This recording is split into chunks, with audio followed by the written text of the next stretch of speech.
Au cours des années 20, mais surtout avec la crise économique des années 30, plusieurs mouvements de pensée radicaux vont émerger en Europe. Ceux qui prônent ces courants de pensée tentent, chacun à leur façon, de trouver une solution aux problèmes politiques, économiques et sociaux de l'époque. Une de ces idéologies, c'est le fascisme.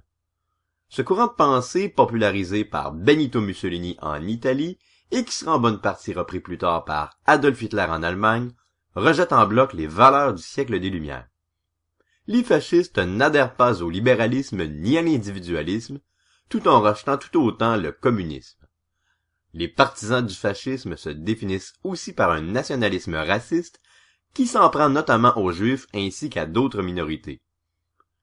De plus, les fascistes renient la démocratie libérale.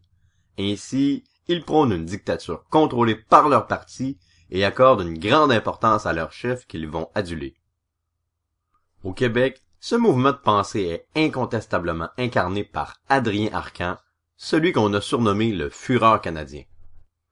Dans les années 20 et 30, Arcan est d'abord un journaliste. Il écrit dans plusieurs publications comme le Goglu, le Miroir et le Chameau en défendant les valeurs des fascistes. Cependant, c'est en 1934 qu'il fonde le Parti national social-chrétien, un parti fasciste résolument inspiré du parti nazi allemand dont il admire le chef Adolf Hitler.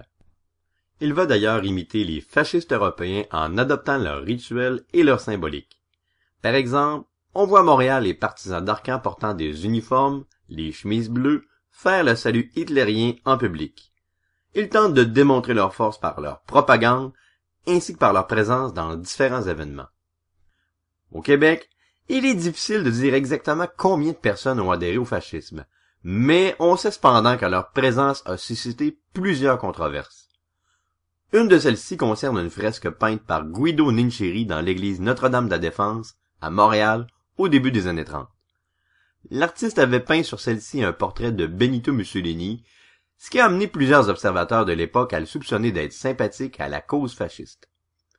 Tout comme Adrien Arcan, il sera d'ailleurs emprisonné durant la Deuxième Guerre mondiale.